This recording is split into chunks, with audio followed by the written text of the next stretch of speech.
Solista, la primera parte y la gente repite. Le pido a la comunidad que repitan.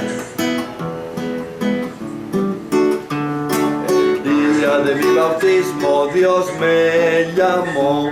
Y la gente repite. El día de mi bautismo Dios me llamó. Fui yo por el agua, hijo de Dios. Fui yo por el agua, hijo de Dios. He recibido vida divina, vivo contento, gracias Señor. He recibido vida divina, vivo contento, gracias Señor. Voy entrando con la gente por toda la comunidad y seguimos cantando. El día de mi bautismo Cristo me ungió. El día de mi bautismo Cristo me ungió. Con su cruz y aceite me consagró. Con su cruz y aceite me consagró.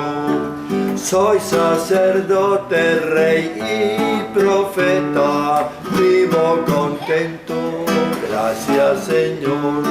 Soy sacerdote, rey y profeta, vivo contento, gracias Señor. O después ya durante la celebración misma, cuando está la unción, luego el vestido, lo cantamos así. El día de mi bautismo Cristo llegó. El día de mi bautismo Cristo llegó. Y un nuevo vestido blanco me dio. Y un nuevo vestido blanco me dio. Yo me he vestido feliz de Cristo, vivo contento, gracias Señor. Yo me he vestido feliz de Cristo, vivo contento, gracias Señor. Después cuando le damos la luz, el día de mi bautismo la luz brilló. El día de mi bautismo la luz brilló. Nuevo regalo que Dios me dio. Un nuevo regalo que Dios me dio. He recibido la luz de Cristo, vivo contento, gracias Señor. He recibido la luz de Cristo, vivo contento, gracias Señor. Y entonces la gente participa con toda la comunidad, como son frasecitas que se van repitiendo. Bueno, entonces ahí está eso. Otra cosa que quiero presentarles, les vamos a enviar una homilía de un pastor menonita, Pedro Stucchi, que se llama Colombia hoy y mañana despertará el gigante dormido.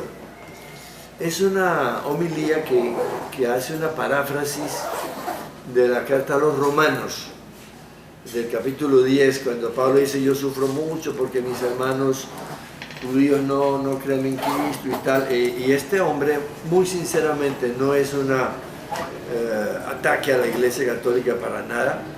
Él le duele que la Iglesia Católica no cambie más. Y nos hace una reflexión que yo la comparto con ustedes.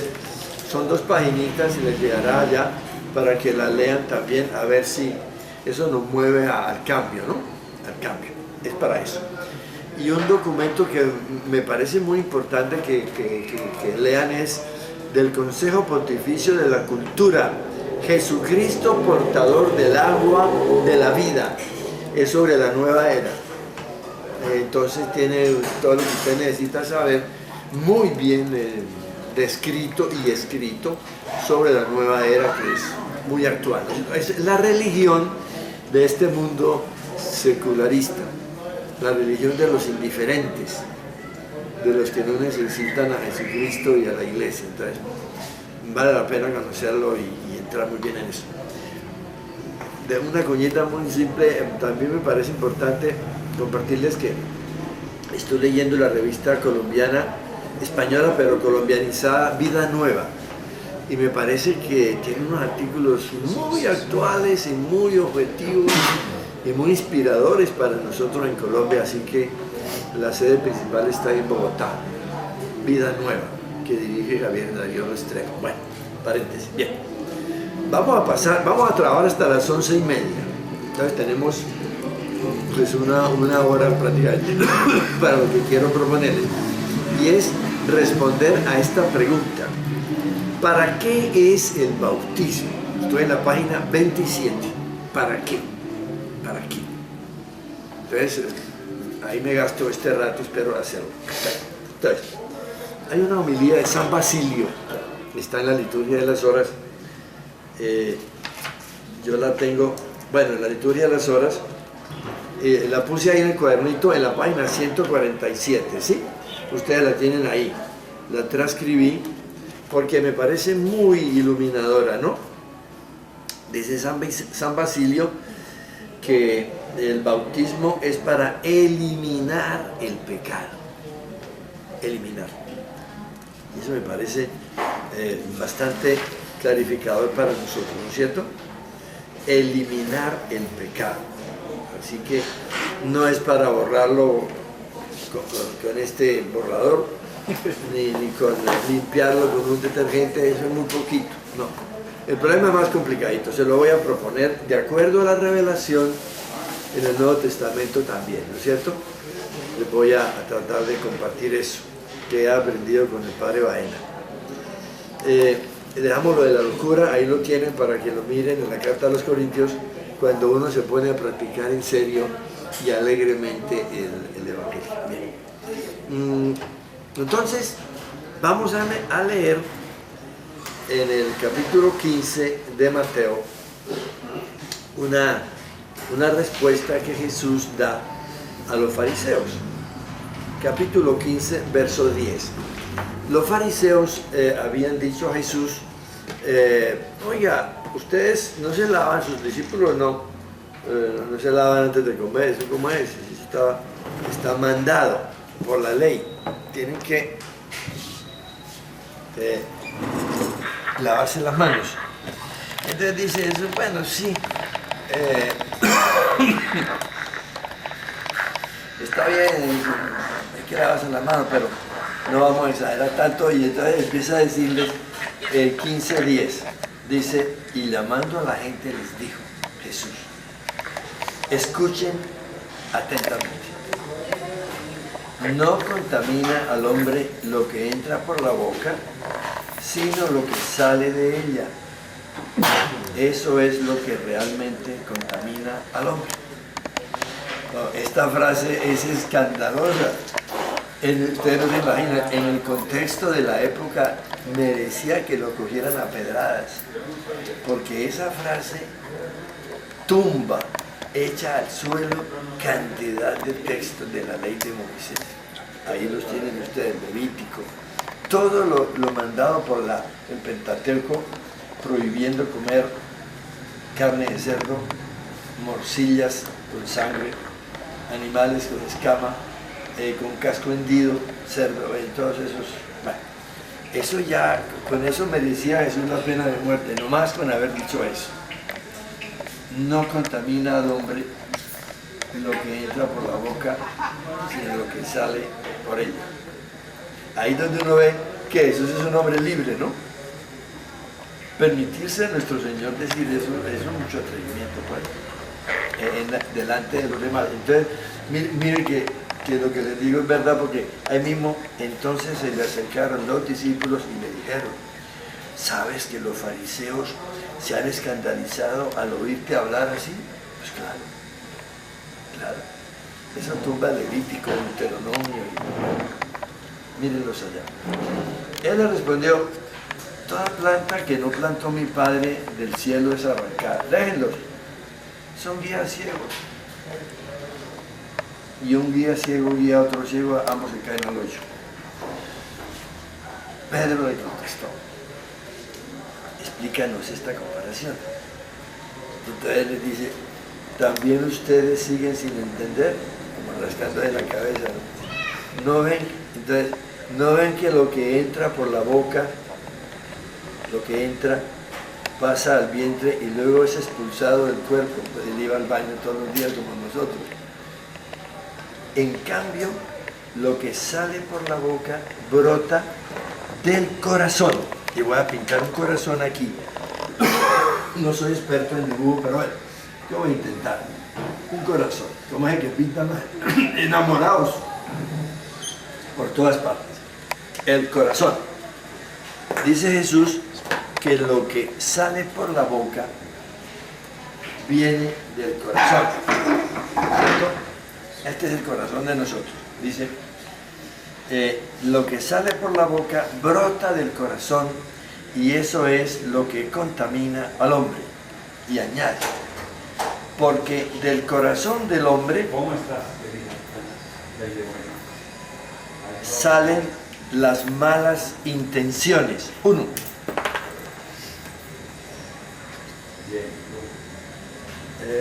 Asesinatos. 2. Adulterios. 3. Fornicaciones. 4. Robos. 5. Falso testimonio. 6. Blasfemia. 7. Aquí salen 7. Pero si ustedes leen el paralelo de Marcos, le salen 13. Y si ustedes leen Gálatas 5, completan la lista, ¿no? Y si ustedes leen, ¿cómo es allá en Bogotá? El bogotano, la prensa amarilla, aquí es el que hubo, o el caleño, y hay prensa amarilla, le salen porquerías al corazón humano por parte, hombre. Y lo serruchan a la gente, eso nos sale de todo. Eso es muy larga la lista. Entonces dice Jesús, mire, lo que contamina al hombre no es lo que entra por la boca, sino lo que sale de aquí. Y es verdad, uno dice que todo lo que uno hace, primero lo pensó, primero lo tuvo allá adentro y como dice el Salmo, el hombre hasta acostado medita el crimen. En la cama nos ponemos a pensar a ver qué pilatunas vamos a hacer a los demás, cómo se la jugamos. Entonces dice, el Señor en eso es muy claro, pero no va más lejos. Él dice, en el fondo, que este corazón nuestro está torcido. Y no es porque él sintiera su corazón torcido, sino porque él vio desde niño en su casa lo que hacían sus parientes. Recordemos que Jesús no se crió solito con María y José como las parejas de ahora por ahí, que tienen medios. Él se crió en un montón de gente, porque ellos vivían en clanes. Como algunas familias campesinas, el papá, el abuelo le hace una pieza al hijo allá, y entonces ahí se mete, y después hace otra pieza, los pegan y van así, viven todos juntos. Allí era todos, sala de recibo de día y cama por la noche para todos. Y como no tenían mesas, ni camas de madera, ni sillas de madera, entonces eso era ahí, alfombras, y dormir. Él sí vio las locuras que hacían sus parientes y luego empezó a trabajar lo que hacían los demás. Por eso pone esta lista así. Él dice eso, el corazón del hombre está torcido. Y es como si nosotros al caminar no fuéramos como helados. Y uno nota eso desde los niños. Eso es muy curioso. Por ejemplo, ustedes ven que los niños, bueno, claro, cuando están de brazos son angelitos, bueno, listos. Pero espere que tenga 3 años, 4, y hay varios hermanitos por ahí, el de 5 años, de pronto está llorando el de 3. Y entonces dice la mamá, a ver, Quique, ¿qué fue lo que pasó? ¿Qué ve aquí? No, que me explique qué fue lo que usted hizo, ¿no? Entonces queda mirando, a él no va a contar. Pero le quitó el pan, lo pinchó, lo pellizcó, lo empujó, alguna pilatuna le hizo al chiquito y mire, para verlo llorar. Eso lo hacen los niños, pero y eso lo ven. Después, a medida que crecen, y ustedes y yo nos recordaremos por nuestra propia infancia, por eso les digo que es importante que escriban su historia sacramental para que escriban después la otra, la historia, la geografía grande, pues, con el barrio y el campo, en fin, todo ese mundo donde nos criamos nosotros. Es muy importante para tomarse el pulso y hacer el proyecto de vida, ¿no? O sea, con esto que yo he sido, ¿qué puedo hacer? Va a ver qué activos tengo, qué dofa, qué debilidades y fortalezas y oportunidades tengo para hacer mi proyecto de vida. Entonces, nuestro Señor nos va diciendo, mire, el corazón del hombre está inclinado al mal. O sea, que uno va caminando de lado, uno no puede crecer caminando rectamente. Por allá le dice en el Génesis a Enoch, anda en mi presencia, anda en mi presencia. Le dice a Enoch por allá. Entonces, andar en la presencia de Dios es todo un trabajo que ahora que estamos grandecitos ya lo estamos entendiendo nosotros conscientemente. Pero Jesús nos revela aquí que estamos torcidos. Él no habla de pecados, no tiene la palabra esa amartía, la palabra técnica en la Biblia para referirse al pecado. Pero la palabra pecado sí está muy general en toda la Biblia, ¿cierto? Desde el Antiguo Testamento. Y hay muchos otros, errar en el blanco, rebeldía contra Dios. No muevas mucho la cabeza para poderte escuchar. Bueno, gracias. Tiene varios nombres en la Biblia. Autosuficiencia, orgullo, desobediencia a Dios, pero amartía, pecado es la más común. Ahora, yo quiero advertir una cosa. El ser humano, y eso nos sirve mucho para la catequesis con los demás, si usted le pregunta a la gente, ¿ustedes tienen pecados? No, pecaditos. Pecaditos. Siempre uno como que le da pena meterse en eso. Porque cuando usted utiliza y haga el ensayo, pregúntenle a un grupo de catequistas, cuando ustedes escuchan la palabra pecado, ¿qué la relacionan? Y deje un momento de silencio. Y verá que más o menos le dicen, bueno, pecado con prohibición, con engaño, con policía, con castigo, con sexo, con llamas, con infierno, con juicio. El pecado es una palabra tiene muchas ramas la palabra pecado, ¿eh? Por eso la gente dice, no, mira, acabemos con esa bobería. Acabemos con eso hasta decir pecado es no aprovechar las ocasiones que uno tiene para aprovechar todo lo que se le ofrece en la vida. En el mundo actual eso es así. Aquí Javier Thévenot es un moralista francés que tiene un librito pequeño muy interesante sobre esto. Entonces, nosotros en esto del pecado preguntemos antes a la gente. En lugar de preguntarle por el pecado, ¿usted cree que puede hacer el mal? Sí, yo creo que puede hacer el mal. El mal. Porque el ser humano primero conoce el mal. Eso sí todo el mundo, y nadie tiene dificultad en eso, en hablar del mal. El mal en el mundo. ¿De dónde viene el mal en el mundo? A ver, usted puede, diga. ¿De dónde viene el mal? La Biblia trata de dar unas respuestas, por eso habla de todas esas historias sagradas de Génesis, de Adán y Eva y todo eso. Entonces, el mal es lo primero que el hombre consciente reconoce, porque lo ve, ¿ve? El mal se ve, ¿comprende? Después, si le pregunta por la palabra pecado, la palabra pecado es teológica, ella es de la Biblia, es religiosa, entonces tiene una connotación de me pillaron, no, tengo que esconderlo, son pecaditos, ¿ve?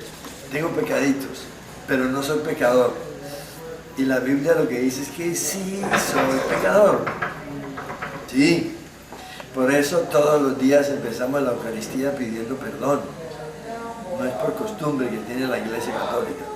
Es porque fundamentalmente estamos torcidos y siempre estaremos torcidos. Siempre. Y les voy a contar por qué.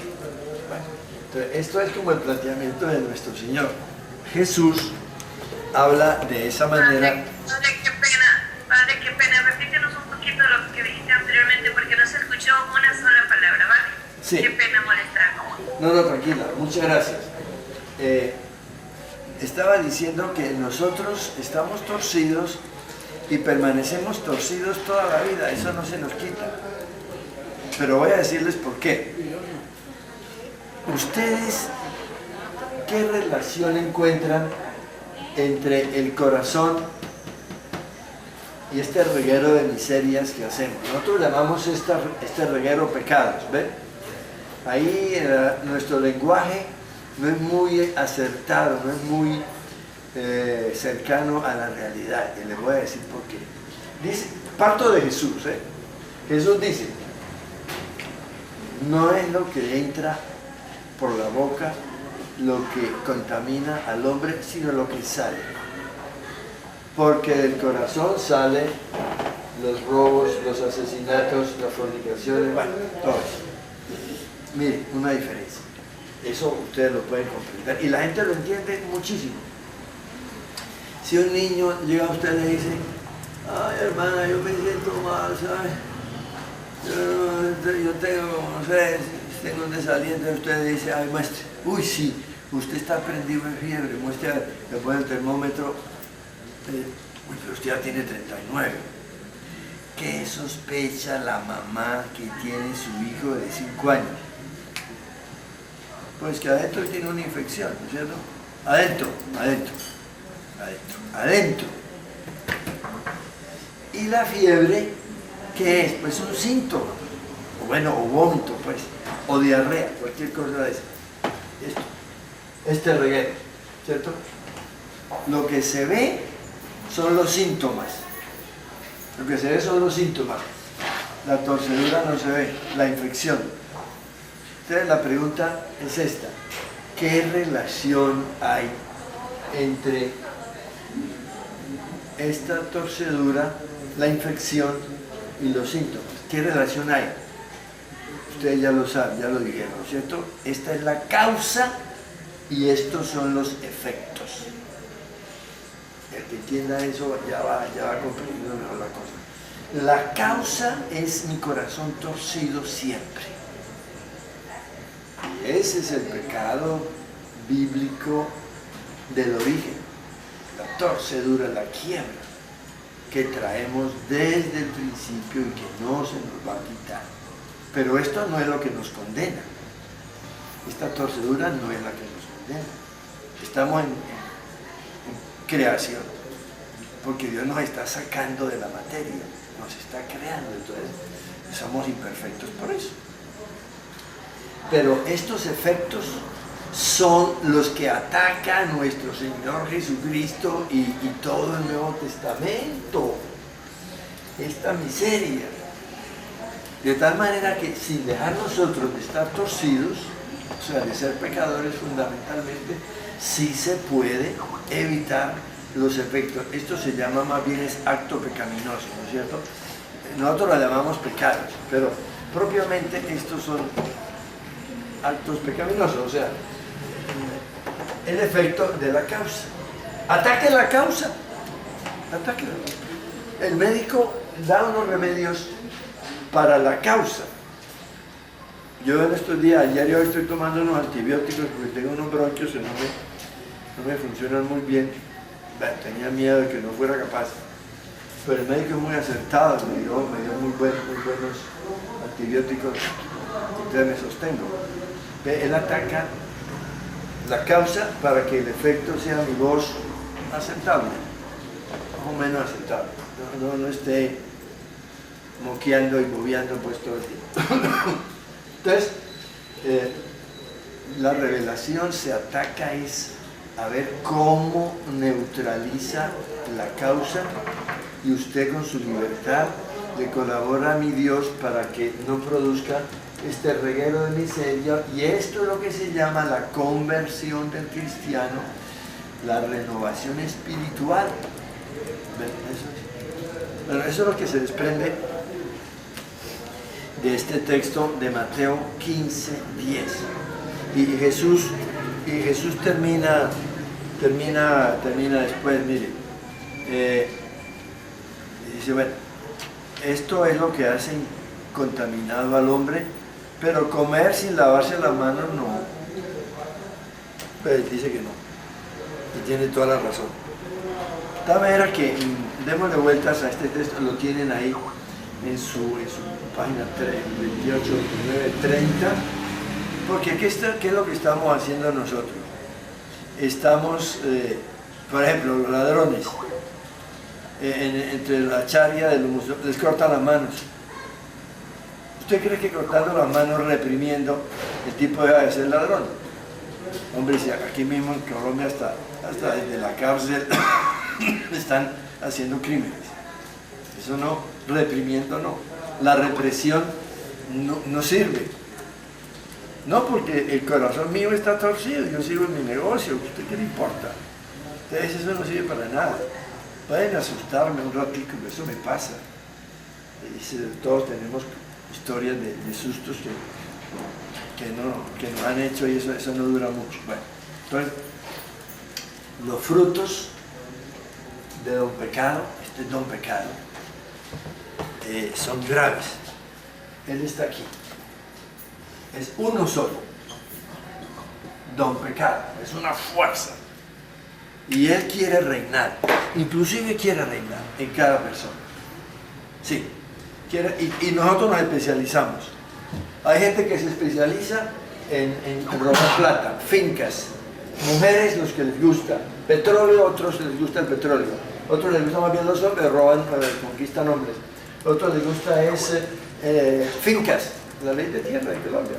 Entonces, cada cual se especializa, por eso somos geniales. Y hacemos equipos para hacer mejor el mal. Cuando se junta un grupo de sabios inteligentes que se saben las cosas, se roban todo mejor. Y tenemos casos aquí en Colombia muy claros.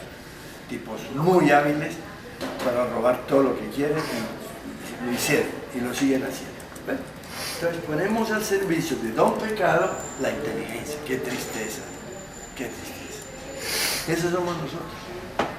Todos. ¿Quiénes somos así? Todos somos así. El Santo Padre, los obispos, los presbíteros, los curas, las monjas, mi papá y mi mamá, mi hermano, mi tía, todo el mundo somos así y seremos así. ¿No? Que ese es un dato revelado que es el que la Biblia nos trata de presentar desde el origen. Se llama el pecado de los orígenes. El catecismo lo tiene muy bien explicado. Habría que mirar eso, ¿cierto? Bueno, bien, Jesús no dice más. Él habla así, él es un hombre muy simple, él no tiene mucha complicación de lenguaje, de palabras, no es filósofo, no es teólogo así, es un hombre campesino que habla muy sencillamente. Después viene un hombre que sí había estado en la universidad, que sí había estudiado filosofía, él conocía a los estoicos, los epicúreos, él conocía el mundo grecorromano, estuvo en Tarso estudiando en la universidad y es el señor Pablo de Tarso. Bueno, entonces el Señor lo coge y lo hace apóstol. Y entonces él elabora, a partir de esa visión de Jesús muerto y resucitado, con todo lo que sabía, y la revelación del Espíritu, él va elaborando cómo entender este asunto, cómo entenderlo. Y miren lo que dice en la carta a los Romanos, en el capítulo 7. Capítulo 7. Esto hay que trabajarlo mucho, muy a fondo. Muy a fondo. Bueno, él ya había dicho en el capítulo 6, San Pablo, verso 12, miren lo que dice. No permitan que el pecado, don pecado, reine, basilei. El verbo griego es basilei. Reine en sus cuerpos mortales, o sea, sus personas, obedeciendo a sus bajos deseos. No permitan. Entonces ya él va planteando en el capítulo 6 de la carta a los Romanos que se trata de una cosa, un gigante, pues. Aquí oímos pasos de gigante, esto no es cosita pues minúscula para que uno diga, no, es pecado venial, no tiene nada que ver, se puede cometer pecado venial, no es nada, no señor. Y vamos a ver por qué. Bueno, sigue hablando del capítulo 7 y vea esta cosa que dice en el verso 14. Nos consta que la ley es espiritual, pero yo, entonces ya empieza a hablar de él, empieza a confesarse, yo soy carnal. Por favor, cuando escuchemos la palabra carne, no vayamos a pensar en el sexo, que es lo que se entiende ahora, con la promoción que tenemos de la pichadera y toda la historia esta. No, la carne tiene dos significados, es el hombre débil, frágil, que puede morir, pero también son los instintos. El instinto se puede traducir por instinto, rebelde a Dios. Nos consta que la ley es espiritual, pero yo soy carnal y estoy vendido al pecado, vendido. A uno solo, él nunca habla de pecado en plural, jamás. San Pablo, nunca aquí ustedes verán en San Pablo una S, nunca. Él los nombra. Las listas que él tiene son de la rebeldía de la carne, la pertención de la materia. Él les pone nombres, pero él no dice que son pecados, no habla de pecado. Eso nos debería cambiar el lenguaje a nosotros. Nos consta que la ley es espiritual, pero yo soy carnal y estoy vendido al pecado. Yo no sé lo que me pasa. Y yo digo, yo tampoco. Y cada uno de nosotros puede decir lo mismo. Cada uno siempre. Y la embarramos. Ay, juepucha, qué vaina, yo volví a hacer eso, no tan pendejo. ¿Cómo es que yo la embarré otra vez? Y yo le digo, yo a veces, a mí me gusta mucho estar con los alcohólicos anónimos. Y digo, bueno, mire, yo soy de los que creen que cuando un alcohólico le pega a la esposa y después de rodillas le pide perdón, es sincero. Está diciendo lo que siente en ese momento, pero no es capaz. No es capaz. No puede. Le puede el poder de la dipsomanía, la gana de tomar. La enfermedad que tiene, le puede. No es capaz. Y nosotros igual. Yo no vuelvo a decir mentiras. No puede ser. Yo no vuelvo a tener envidia. ¿Por qué eso? No vuelvo. Yo no vuelvo. Que va. A la vuelta de la esquina encontramos que sí. Entonces uno trata como de desanimarse. Él dice, yo no sé lo que me pasa. Porque no hago lo que quiero, sino que hago lo que detesto. Pero si hago lo que no quiero, con esto reconozco que la ley es excelente. Ahora bien, no soy yo quien hace eso, sino el pecado que habita en mí. Esto es mucha revelación que nos quita de encima un peso enorme. Lo que está diciendo la revelación a través de San Pablo es que el pecado supera la voluntad del ser humano.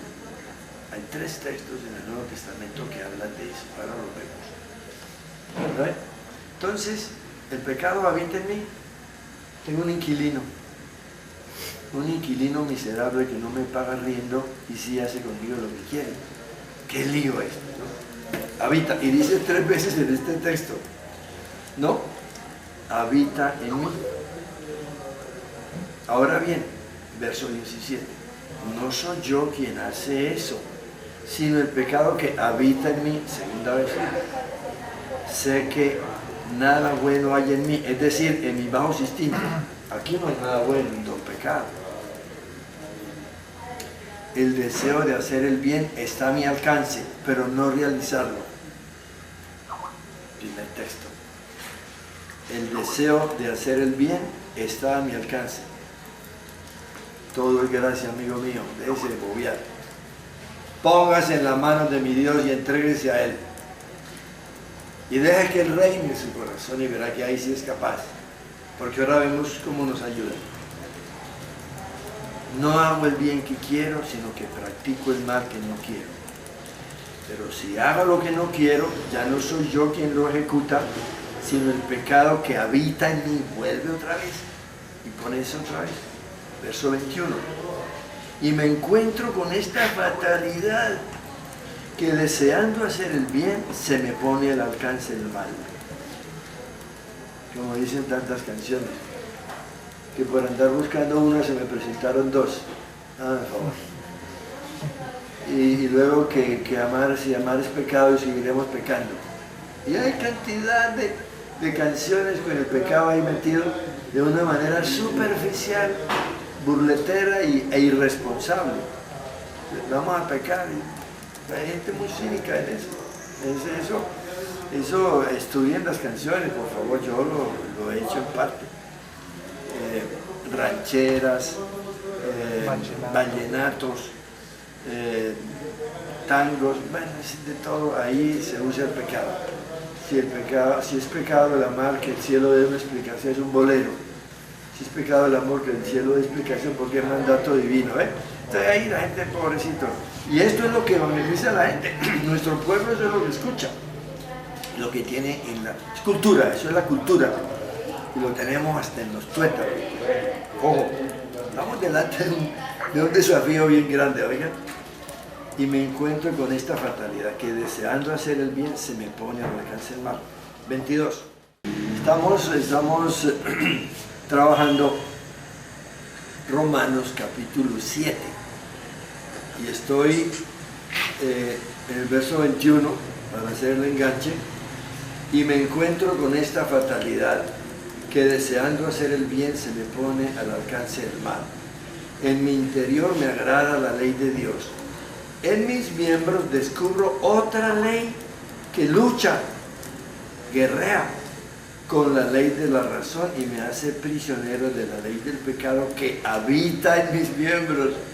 Repite, es el inquilino este. Desgraciado de mí, dice Pablo ahí. Desgraciado. ¿Quién me librará de esta condición mortal? Porque es que él considera que este problema del pecado, él dice, yo me enfrento al asunto de la muerte, pero no la muerte biológica, porque la muerte biológica está programada, ¿no es cierto? Nuestro organismo no aguanta más allá de 80, 100, 110 años. Ya uno ya ni masca el agua, pues. Eso no se refiere a eso, eso se refiere a la muerte eterna, la condición mortal. Él se enfrenta a eso. Una vez que se convierte a Jesús, él trabaja eso, por obra y gracia del Espíritu Santo. El problema es eso, desgraciado de mí, ¿quién me librará de esta condición mortal? O sea que yo me puedo morir para siempre.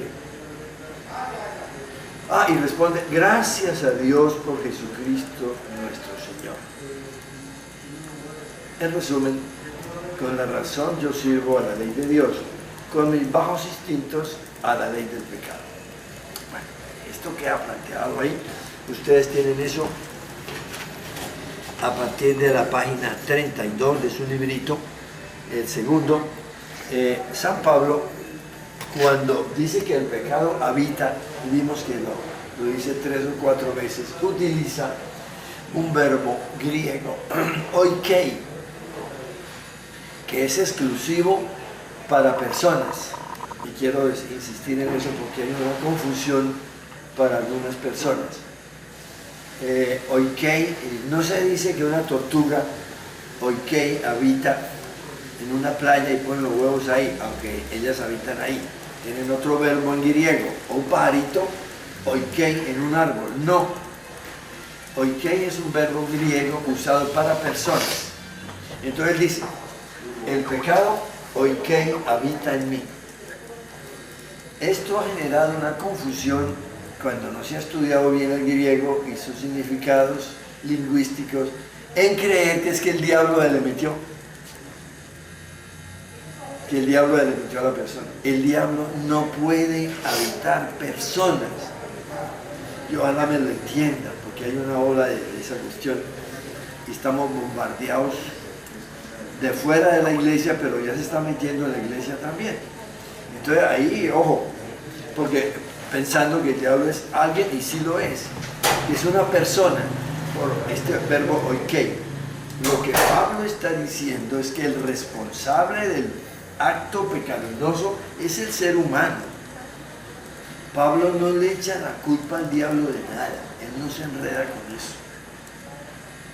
No van a creer, aunque aparece ahí en algunos de sus gritos puesto después, pero él no. El diablo es un espíritu del mal, déjenlo en paz ahí, no se preocupen.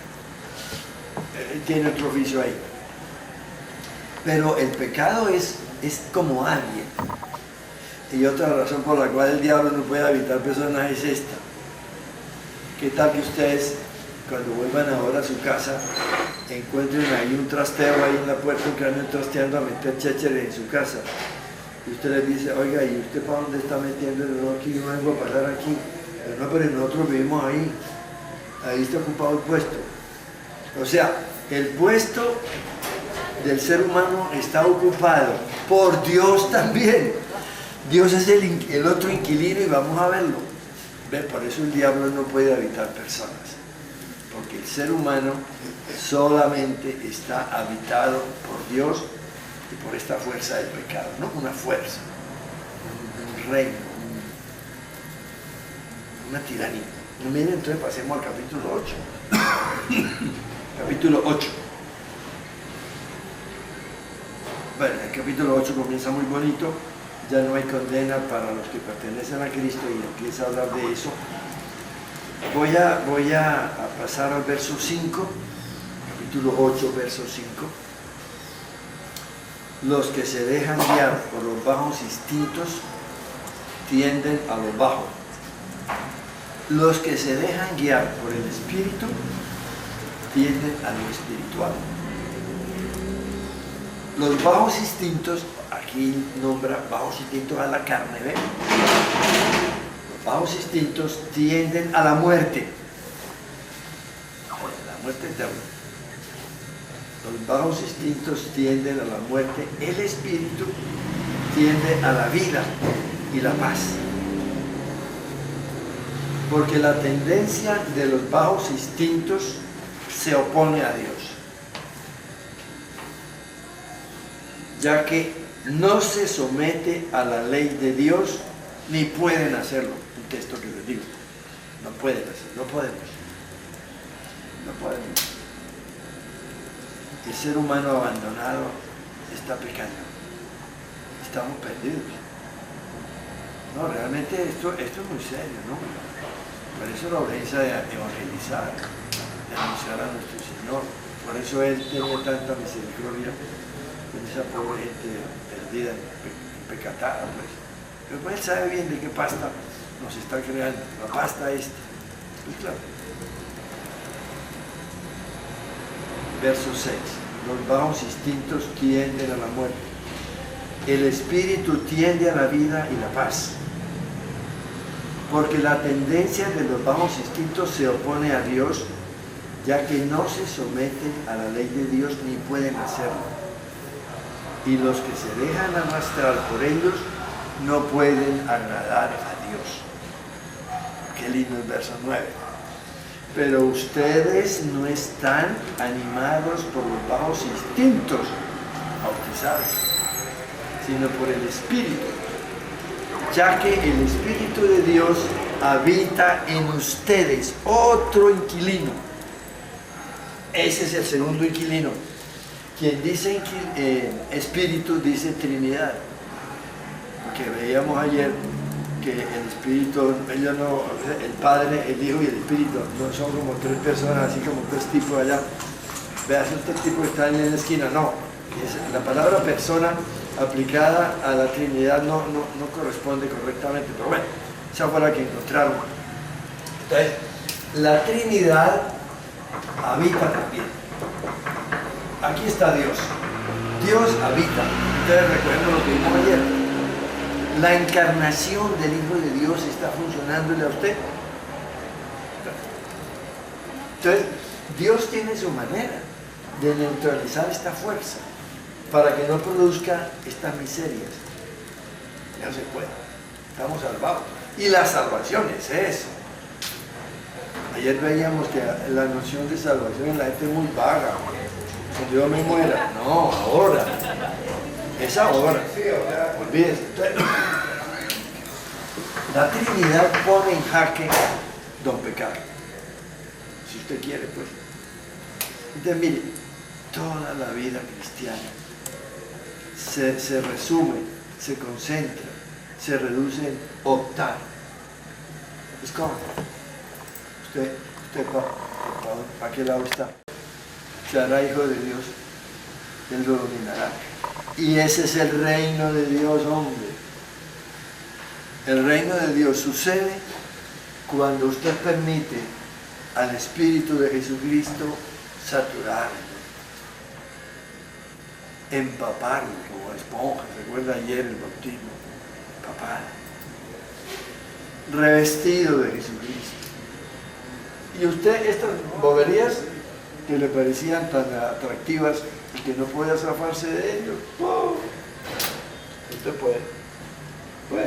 ¿Se da? Porque ellos lo capacitan.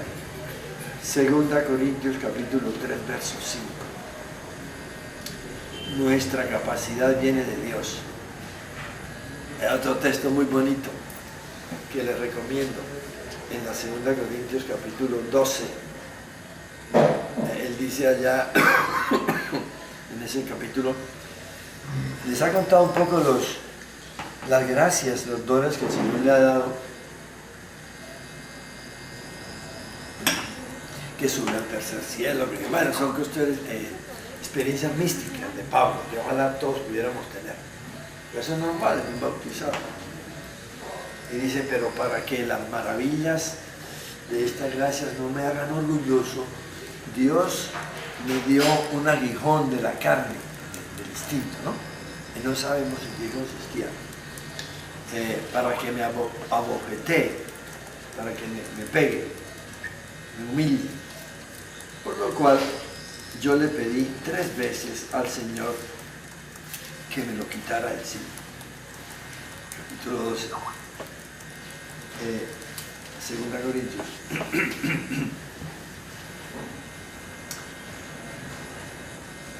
A causa de ello rogué 3 veces al Señor que lo apartara de mí, y me contestó, te basta mi gracia, te basta mi acción en ti, te basta lo que yo hago en ti. La fuerza se realiza en la debilidad. ¿La fuerza de quién? De Dios. De modo de boberías. La fuerza de Dios que habita esta pobre persona se realiza en la debilidad. Y sigue. Así que muy a gusto me gloriaré de mis debilidades, para que se aloje en mí el poder de Cristo. Por eso estoy contento con las debilidades, insolencias, necesidades, persecuciones y angustias por Cristo, porque cuando soy débil, entonces soy fuerte. Esto es una cosa maravillosa, pues. Esto es maravilloso, ¿no me parece? La vida espiritual cristiana se juega ahí, en esos dos polos.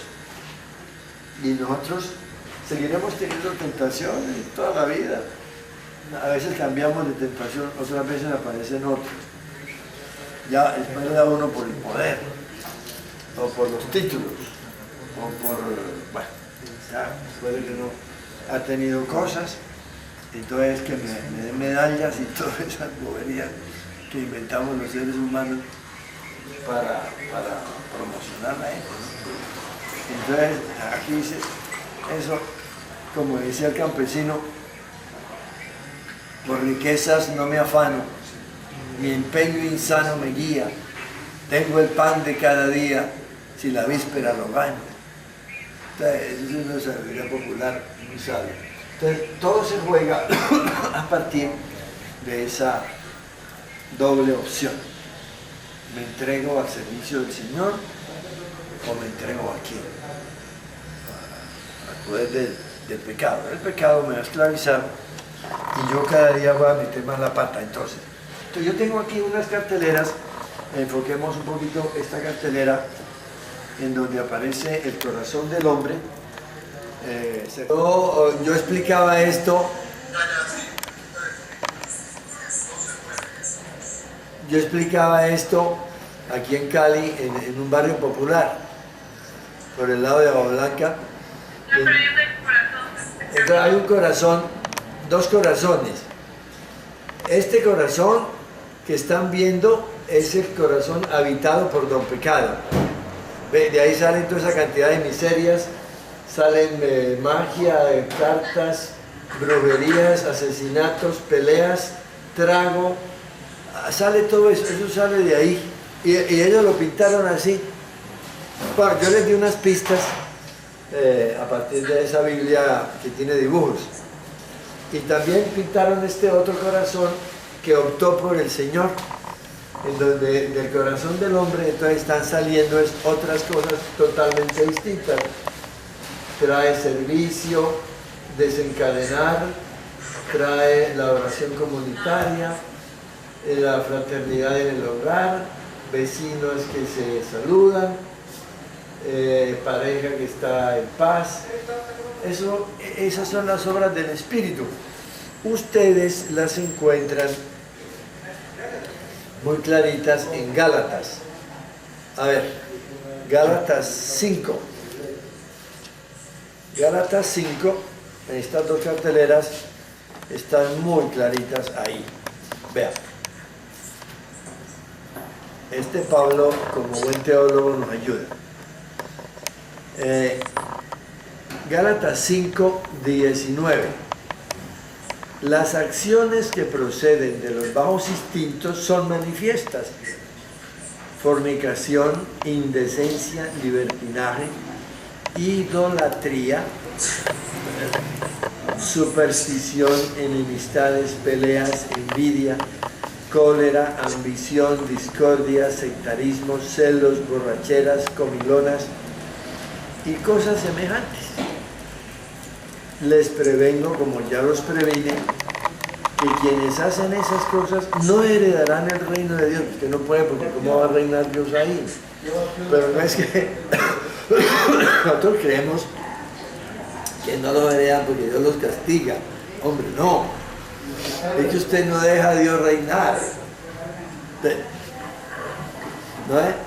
Como decía la canción aquella antigua, reine Jesús por siempre, reine su corazón.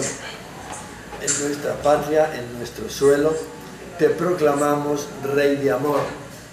No es lo otro que dice la gente que es de María la nación, eso no va ahí. Ese fue un devoto de alguien que lo metió y me contó un amigo del que compuso el himno que eso era un himno a Jesucristo Rey. En nuestra patria y en nuestro suelo te proclamamos Rey de amor. Pues claro, eso es esta otra cartelera. La cartelera donde la persona produce lo que Jesús decía: el árbol bueno se produce por sus frutos buenos. Y el árbol malo, los frutos malos. Es que el lenguaje de Jesús es tremendamente concreto, tremendamente aterrizado. Es lo mismo, es lo mismo. San Pablo, como es teólogo, entonces él hace teología. Y dice en el verso 22: por el contrario, el fruto del Espíritu es amor, alegría, paz, paciencia, amabilidad, bondad, fidelidad, modestia, dominio propio. Frente a estas cosas no hay ley que valga, porque los que son de Cristo Jesús han crucificado al instinto con sus pasiones y deseos. Esto es el bautismo. La vida bautismal es esto que nos está diciendo aquí la Sagrada Escritura en el Nuevo Testamento, y eso nosotros lo hemos experimentado. ¿Para qué decimos bobadas? Y nosotros vemos que cualquier persona está expuesta a recibir esa experiencia de parte de mi Dios. Él es tan bueno que no rebaja pues ayuda a todo, pero se necesita la acción de la iglesia, o sea de nosotros. Si nosotros no estamos al pie del cañón, no se da.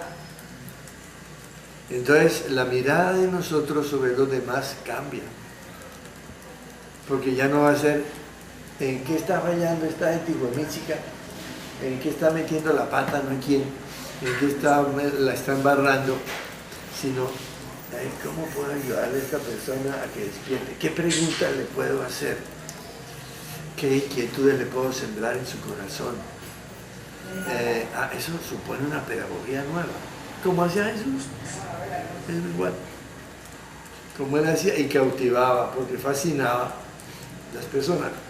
Yo me pregunto mucho cuando leo Lucas 15, qué dulce tenía Jesús que parecía un panal de miel, porque ese capítulo 15 empieza diciendo: muchos recaudadores y pecadores se acercaban a Jesús para escucharlo, muchos.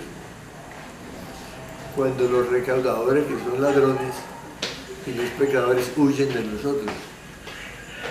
Allá viene el Padre, allá viene la monjita, vamos por otra acera.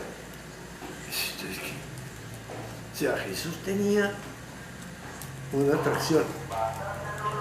Era que su actitud no era como la de los doctores de la ley, que juzgaba a los demás a través de la moral. Nuestro Señor no era moralista para nada. Eso se metió después, eso, bueno, es una historia larga, como dentro de la espiritualidad cristiana se metió la moralidad y la ética y toda cuestión. Y después, para frenar, entonces ya les conté los castigos y los indicios, entonces historia, entonces se vuelve horrible el cristianismo, se vuelve miedoso. Ser cristiano en este tema bíblico es una belleza, porque es ser una persona libre, dueña de sí misma, donde el Señor lleva la vida de uno. Entonces, hágale, échale para adelante con nuestro Señor. Estos frutos del Espíritu los cosechamos nosotros, como dice la carta a los Gálatas. Jesús habla de lo mismo cuando a sus discípulos en el Evangelio de Juan les va diciendo: mi Padre quiere que ustedes produzcan muchos frutos y que su fruto permanezca. Esa es la palabra campesina también, de frutos. Estas obras de misericordia que la Iglesia había coleccionado así en el Catecismo del Padre Estético. Las obras de misericordia, las obras corporales y espirituales. Era una colección que la Iglesia sacó de estos textos bíblicos, ¿no es cierto? Bueno, entonces miren, esa es la vida cristiana. San Pablo, en la parte de pecado, en los frutos de la carne o del instinto, él les pone estos nombres: las pasiones, las apetencias del corazón, la preocupación por las cosas del mundo, la vanagloria, la discordia, la envidia, el mundo natural, el hombre natural, la esfera de los intereses, la sabiduría del mundo, la carne, el espíritu del... Bueno, él nunca habla de pecados, sino que les pone nombres. Y así. Para Pablo, el pecado es una codicia. Eso es lo que la Biblia llama eso codicia, es el pecado. Es una codicia. Aprendamos a localizar a don pecado como codicia y verán que se nos arregla bastante la mirada sobre los demás y sobre nosotros mismos. Miren ustedes cómo la carta de Santiago habla de la codicia. Y es muy claro, este escrito, que es bastante influenciado por la mentalidad judía. Y dice,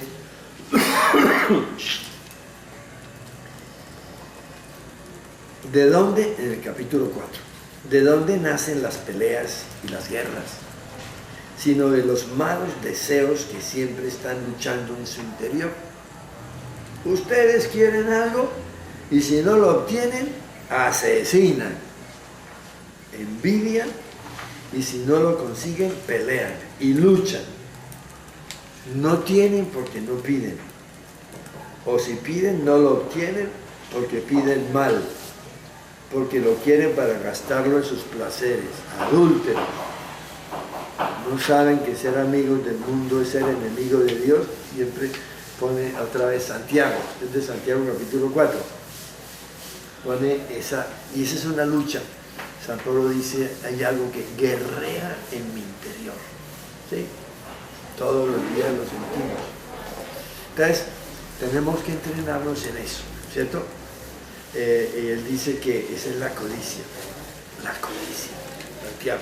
Entonces, el pecado, si ustedes lo logran ubicar como codicia, entonces verán que nosotros siempre andamos con los ojos abiertos, ver a quién exploto, a quién miento, a quién le quito qué, a quién me como, a quién me violo, no, bueno, qué estupideces. Y la mentalidad actual cultiva eso. Eso sí, lástima porque utilizan la televisión y todos los medios de comunicación para abrir los ojos más en la malicia. Entonces ahí tenemos un incentivo muy fuerte que está jugando en contra de los niños y de la rectitud de su formación. Entonces, en la medida en que podamos hacer tomar conciencia a los demás del riesgo que lleva consigo ese manejo de la información, la gente tendrá cuidado. Yo no me explico por qué cada rato en la radio o en la televisión dice este programa no contiene escenas de violencia o de sexo y después están haciendo la campaña por otro lado. No entiendo eso. Es una sociedad, yo me atrevo a decirlo que es mentirosa o hipócrita porque después se rasgan los vestidos, violaron a un niño, entonces ya, claro, pero usted se puso a darle cuenta a los machos y a exasperar la sexualidad, ahora usted se queja de eso y le venden todas las necesidades para promocionar eso. Entonces, no sé qué, usted mismo promocionó, desde que sea negocio es negocio. Entonces, ahí hay una llamada muy fuerte a la responsabilidad, ¿cierto? Bien, todo el Nuevo Testamento, todo, absolutamente, es una catequesis bautismal y eucarística, todo el Nuevo Testamento. Si lo miramos así, nosotros tendremos estas dos carteleras en donde se nos plantea los dos caminos, otra vez, la puerta estrecha para nosotros seguir a nuestro Señor. Bien, me están diciendo 10 minutos para concluir. que vamos terminando. Bueno, nosotros vimos entre ayer y hoy solamente la introducción general a la vida sacramental.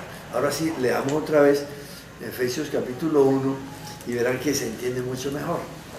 Claro que nos falta ver los otros sacramentos. Hay otros libros a su disposición, yo no los traigo aquí, pero el libro 3 es la Santa Eucaristía. Entonces ahí están, siempre están las catequesis que el Padre Baena plantea, pero yo tengo otra parte después sobre la espiritualidad y sobre la liturgia de la Eucaristía. El 4 es la confirmación. Hago un análisis pastoral de este pobre sacramento y viene la teología bíblica del Padre Baena y luego 26 catequesis que yo redacté con los catequistas aquí en Cali, el Cristo Maestro, pero a base de revisión de vida y estudio de evangelio. Es decir, ahí no hay temas teológicos, sino hechos de vida. Se parte de la vida y entonces a partir de ahí se ilumina con la escritura. Esto es lo que hacemos en todas las catequesis. Este es el cuarto. El quinto es un estudio del sacramento de la reconciliación, la historia del sacramento, la pastoral. Es una historia pastoral. Luego ya las 4 tradiciones que ha habido del sacramento, y luego el Vaticano II.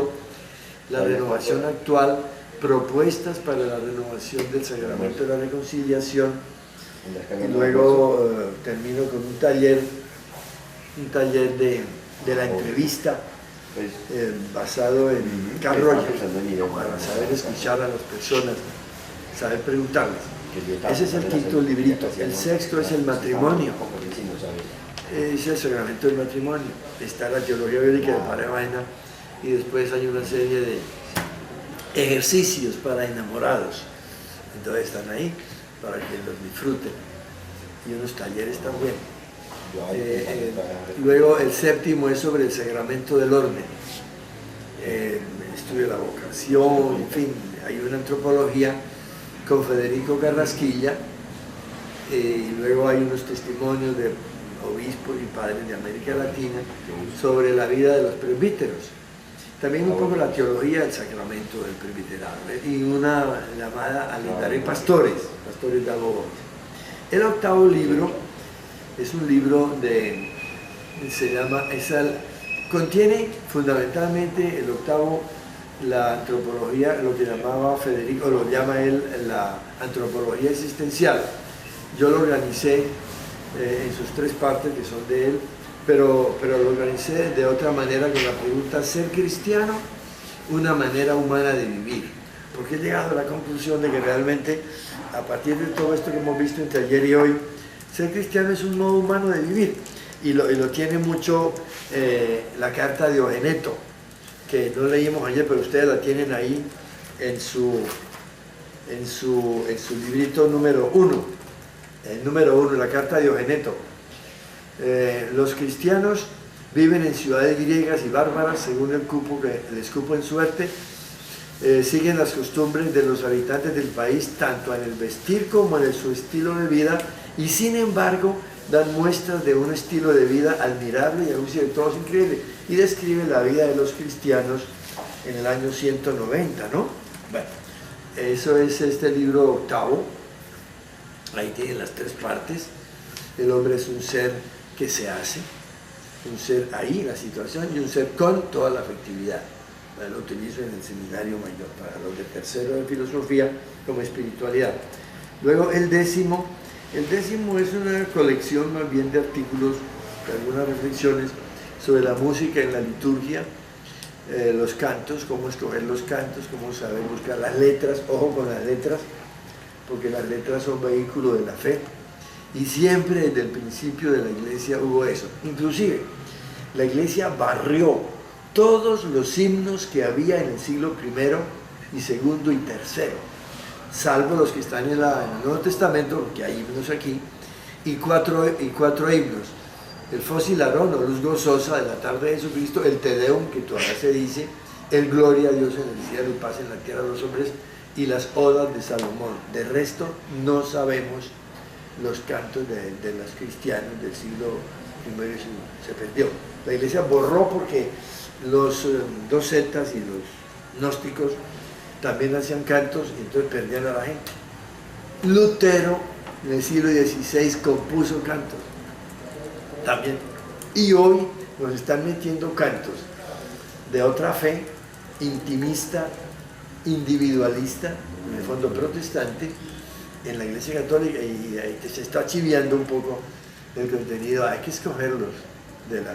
Bueno, ese es el décimo. El undécimo es una introducción a la liturgia, 500 páginas. El duodécimo es la liturgia del tiempo y de las horas. El 13º es un curso del Padre Baena, imágenes de Dios del Antiguo al Nuevo Testamento. Yo lo arreglé y lo puse ahí, y yo le escribí a él, eso es me acuerdo de él, porque me parece interesante. Él nos enseña cómo hay 10 imágenes de Dios en la Biblia. Entonces, vale la pena, a mí eso me ayudó mucho. El 13º es ese. El 14º es otro curso del Padre Baena sobre el Evangelio de Marcos. Yo lo puse en el umbral del Nuevo Testamento, son elementos del Nuevo Testamento de Biblia. Bueno, así. Después hay uno sobre la revisión de vida, y otro sobre el estudio del Evangelio. Hay uno, el 18, El 18 se llama Aportes para evangelizar aquí y ahora. Es la antropología del pobre de Federico, pero yo lo amplié con otros elementos del reino de Dios y luego una historia del siglo pasado, la iglesia en la segunda mitad, el drama de la iglesia católica en América Latina, el único continente donde la iglesia puso muertos por todas partes. Después de 1965 por ahí, hasta el 90 y tal, muertos todos bautizados en la iglesia, tanto los militares asesinados por la guerrilla como los guerrilleros católicos en guerra con los militares y los mártires en la mitad. Monseñor Arnulfo Romero, el obispo Angelelli de Argentina, los 6 jesuitas de la Universidad de Centroamérica, en fin, muchos muertos. Eso la iglesia salió asustada de semejante drama. Es un drama. Y una invitación a leer Enrique Dussel, que es un historiador latinoamericano argentino que ha escrito mucho. Yo les recomiendo, busquen en el internet Enrique Dussel.